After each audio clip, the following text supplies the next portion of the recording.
David Goggins बोलते हैं कि जो चीज़ आपको पसंद नहीं है ना, वो आपको अपने माइंड को बोलो कि मेरे को रनिंग करना पसंद नहीं है, मेरे को जिम जाना पसंद है।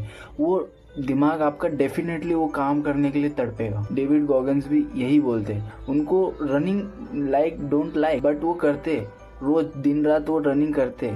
वैसे अगर आपको जिम जाना पसंद नहीं है, आपको स्टडी करना पसंद नहीं है, आपको अपने स्किल पे फोकस करना पसंद नहीं है, तो अपने दिमाग को बोलो, तो दिमाग तड़पेगा वो काम करने के लिए।